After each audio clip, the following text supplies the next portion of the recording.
San, bakit may mga lalaking nagagawang mambabae o manloko? Kasi may mga ibang babae na may mga lalaking naaakit. Yan. Kasi may mga ibang babae na akala mo makapagsuot kinulang sa tela, mga ganong bagay, no? Yun lang. Sure ka na doon? Dahil may mga lalaking naaakit sa ibang Oo. babae. Okay. So, yun lang mga ka-inspired. Hello mga ka-inspired! Kamusta kayo? Welcome back to my channel at sa vlog natin ngayon mga ka-inspired ay pag-uusapan natin ang mga napapansin ng mga lalaki sa mga babae.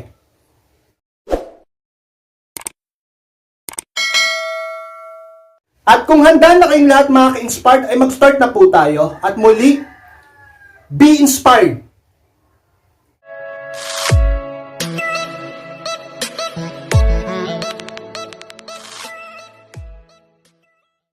At ang unang napapansin ng mga lalaki sa mga babae is ang lakad ng isang babae. Opo mga ka-inspired. Yan ang unang napapansin ng mga lalaki sa isang babae. Kung paano ito maglakad. Oo mga ka-inspired, ang lakad. Alam ko na halos pare-pares lang kung maglakad. Pero minsan talaga napapansin ng isang lalaki, lalo na kung ang babae ay mahinhin maglakad, o mabilis maglakad, o sigang maglakad, o kung ano pa mang klaseng lakad dyan. Bilang isang babae, talaga namang nakaka-attract din sa aming mga lalaki ang paglalakad ninyo. Lalong-lalo na kung binabagay yung susuot ninyo. Pangit naman kasi ka-inspired kung nakapalda ka tapos para kang siga maglakad. Yes mga ka-inspired. Talaga namang nakakaakit yan kapag maganda ang lakad ng isang babae. Pangalawang napapansin ng mga lalaki ka-inspired sa mga babae is ang buhok ng isang babae. Yes mga ka-inspired, ang buhok ninyo. Sapagkat isa talaga yan sa unang napapansin ng mga mata ng isang lalaki. Lalong-lalo na kung talagang maganda o buhay na buhay ang buhok o kapansin-pansin ang buhok dahil sa inyong pag-aayos. Yes mga ka-inspired, at napapansin din namin kapag ka medyo magulo talaga o parang hindi nyo inaayos. Minsan nahuhusgahan ng mga lalaki ang isang babae base sa kanilang buhok. Kapag ka parang gulo-gulo o kaya naman ay parang okay lang na walang masyadong ayos. Pero nahuhusgahan din kapag ka sobrang ayos at sobrang ganda. Iniisip namin o karamihan ng mga lalaki na palaayos kayo sa sarili kapag maalaga at maayos kayo sa inyong buhok. Yan ang pangalawang napapansin ng mga lalaki ka-inspired sa mga babae, ang inyong mga buhok. Pangatlong bagay na napapansin ng mga lalaki mga ka-inspired sa isang babae o sa mga babae is kung paano makisama ang babae sa mga tao. Opo mga ka-inspired, hindi nyo lang napapansin pero pinagmamas din kayo ng mga lalaki. Kung paano kayo makisama sa mga tao, kung paano kayo makiusap, kung paano kayo makipag-usap, kung paano yung tono nyo, kung ngumingiti ba kayo pag kinakausap kayo ng maayos, mahirap man yan o mayaman man yung nakikipag-usap o nakikisama sa inyo, ay pinagmamasdan yan at napapansin yan ng mga lalaki. Yung iba kasi, may kinikilingan. I mean, yung mga kalibel lang nila kinakausap nila, napapansin ng mga lalaki yun. Pero napapansin din ng mga lalaki kapag walang level-level. I mean, mapahirap, mapamayaman, matanda, bata, bakla, tomboy, kung ano pa mang klaseng tao yan ay pinapakisamahan nyo ng mabuti ay hindi sayang sapagkat napapansin niya ng isang lalaki o ng mga lalaki kapag maayos kayong makisama sa mga tao. Pero pag hindi kayo maayos makisama sa mga tao ay napapansin din yan ng mga lalaki. Pangapat na bagay mga ka-inspired na napapansin ng mga lalaki sa mga babae is ang pananalita ng mga babae o ang pananalita ng isang babae, kung paano siya magsalita, kung malakas ba o mahina, kung garalgal ba o dahan-dahan. Yes mga ka-inspired, kung paano kayo magsalita, okay lang naman, basta nagpapakatotoo kayo. Pero syempre, kapag kaharap niyo yung lalaking mahal nyo, medyo ayos-ayos naman. Lalo na kung masyadong malakas yung boses, medyo hinahinaan naman. Okay lang magpakatotoo, wag lang yung aabot sa kabilang barangay yung lakas ng boses. Yung ibang babae kasi sobrang lakas ng boses. Okay lang naman magpakatotoo talaga. Basta, balansin nyo rin ka-inspired. Yung boses nyo, ayusin nyo. Pag may kausap kayo, lalo kung mas matanda sa inyo, yung pananalita nyo, kung mas matanda sa inyo, is ayusin nyo. Sapagkat isa yan sa mga napapansin ng mga lalaki sa mga babae, ang kanilang pananalita. Ang limang bagay mga ka-inspired na napapansin ng mga lalaki sa mga babae is ang confidence o kumpiyansa ng isang babae. Opo mga ka-inspired, napapansin namin yan kung meron kayong confidence sa inyong sarili. At napapansin din namin kapag masyado kayong mahiyain o wala kayong believe o confidence sa inyong sarili. At ayaw namin ng mga babaeng walang confidence sa sarili. Kailangan Marunong kayong magsalita, magbigay ng opinion, humarap sa mga tao, manguna sa harapan. Yes, mga ka-inspired, ipakita nyo may confident kayo.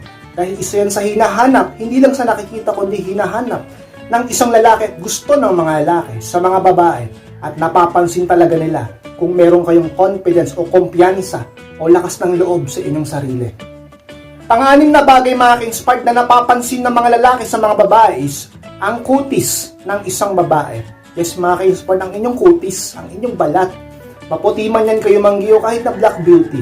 Okay lang yan, basta malinis. Tulad ng mga sinasabi ko sa mga nakaraang kong vlogs, basta malinis. Anong magagawa natin kung yan yung kutis nyo, kung hindi kayo ganong kaputian, kung kayo manggi, kung morena, kung black beauty man kayo, okay lang yan. Ang mahalaga, mabuti kayong babae. Meron kayong mabuting puso at yun ang mas mahalaga. At hindi ang kung gaano kayo kaputi o maitim kayo, okay lang yan. Basta malinis kayo. At malinis at maayos din kayo makisama sa inyong kapwa. Yes, mga ka-inspired, pero syempre, kung ano man ang kutis mo, dapat malinis yan. Lalo ng unang babae ka dahil napapansin din yan ng mga lalaki sa inyong mga babae. Ang 7 bagay, mga ka-inspired, na napapansin ng mga kalalakihan sa mga babae is kung paano kumilos ang isang babae. Yes, mga ka-inspired, kung paano kumilos. Sapagkat isa yan minsan talagang unang-unang napapansin pa nga kung minsan yung kung paano kayo kumilos. Yung iba kasi, di ba, aminin man natin yung ibang babae kung kumilos, ganun-ganun na lang. Na para bang hindi isang babae. Yung iba naman, talaga namang okay talaga sapagkat talagang babaeng datingan at may respeto sa kanyang pagkilos. Kasi yung iba parang walang respeto sa kanilang pagkilos at alam nyong lahat yan na nanonood sa akin. Yung iba parang walang respeto sa kanilang pagkilos bilang isang babae. Hindi nila nalalaman sapagkat ang totoo ay napapansin yan ng mga lalaki. Kala nyo lang, ganun-ganun lang, pero napapansin yan ng lahat, hindi lang ng mga lalaki, kundi lahat ng tao kung paano kayo kumilos. Mapanghusga ang mundong ito. Ayusin nyo ang kilos nyo, lalo na kung babae kayo, sapagkat isa yan sa nagugustuhan at ayaw ng mga lalaki kung paano kayo kumilos. Pangulong bagay, mga ka-inspired, na napapansin ng mga kalalakihan o mga lalaki sa isang babae is kung paano mag-isip ang isang babae. Opo, mga ka-inspired, napapansin din namin kung paano kayo mag-isip, kung paano kayo magsalita. Kung paano kayo magsalita at kumilos, nahuhusgahan namin kung paano kayo mag-isip. Alam ko na masama manghusga. Pero minsan, napapakita nyo rin kasi kung paano sa inyong mga gawa. Kung ano yung ginagawa nyo, syempre, yun ang iniisip nyo. Yes, mga ka-inspired, napapansin namin, dito siguro mag-isip yan. Kasi ganyan yung mga ginagawa niya. Ganyan yung mga nagawa niya. Ganyan siya magsalita Ganyan siya manamit Ganyan siya makisama sa kapwa Ganyan siya mag-isip. Ganyan yung mga pananaw niya, ganyan yung mga pangarap niya, ganyan yung mga gusto niya, ganyan yung mga ayaw niya, kaya ganyan siya mag-isip. Yes, mga ka-inspired, kung paano mag-isip ang isang babae, napapansin niya ng mga lalaki at naiisip nila yan, namin yan. Pang-siyam na bagay, mga ka-inspired, na napapansin ng mga lalaki sa mga babae is kung marunong makinig ng mabuti ang isang babae o hindi. Yes, mga ka-inspired, mapapansin din namin yan kung marunong kayong makinig, kung good listener kayo, o hindi kayo nakikinig sa sinasabi ng isang lalaki. O kung kunwari nakikinig kayo pero totoo hindi. O kung kunwari nakikinig kayo pero papasok sa kabila, lalabas sa kabila. Yes, mga ka-inspired. Minsan, inaayawan talaga ng mga lalaki pag napansin kagad nila na hindi marunong makinig ang isang babae sa kanila. Lalo na hindi nakapokus at para bang walang interes sa sinasabi ng isang lalaki. Pero napapansin ng lalaki kapag marunong kang makinig ng mabuti. At tandaan nyo, na kapag marunong kang makinig ng mabuti sa sinasabi ng isang lalaki, malaki ang chance na mahulog ang loob niya sa iyo. Sapagkat nakakuha mo ang interest niya, nakapokus ka sa kanya, at natutuwa siya sa iyo ka-inspired. Pang-10 bagay, mga ka-inspired, na napapansin ng mga lalaki sa mga babae is ang kuko ng isang babae at kung malinis ba ito sa kanyang sarili. Yes, mga ka-inspired, ang inyong mga kuko. Kung malinis ba kayo sa inyong mga kuko? Sapagkat minsan nahuhusgahan din kayo sa ganyan. May mga babae kasi na sobrang dumi ng kuko. Piltok lang, may mga nakikita kaming ganyan. At minsan naiisip namin pag marumi ang inyong kuko, marumi din kayo sa inyong sarili. Pero pag malinis ang kuko, ay sigurado malinis din kayo sa inyong sarili. Kuko na nga lang kasi hindi pa malinis O mga ka-inspired, alam ko na kayo din ay ganon. Tumitingin din kayo sa kuko ng mga lalaki, lalo na kung bago pa lang naniligaw sa inyo, bago nyo pa lang kakilala, kung nagugustuhan nyo pa lang, titignan nyo yung kuko. Sapagkat minsan doon nyo hinuhusgahan kung malinis ba ito sa sarili o sa paligid. Ganon din po ang mga lalaki ka-inspired. Lalong-lalo na babae kayo, titignan niya ng kuko nyo, sabihin yan, siguro dito natin malalaman talaga kung malinis sa sarili to. Pero baka matipid lang ayaw magpalinis. So mga ka-inspired, yun lang po, no? Maraming salamat mga ka-inspired. Please huwag niyo pong kalimutan na mag-like, comment, and share na rin po upang makatulong din po tayo sa iba. At sa mga hindi pa po nakasubscribe, pasubscribe na po mga ka-inspired at click niyo na rin po ang notification bell upang maging updated po kayo pag may bago po akong upload. Maraming salamat mga ka-inspired. Mag-iingat po kayong lahat at muli, be inspired!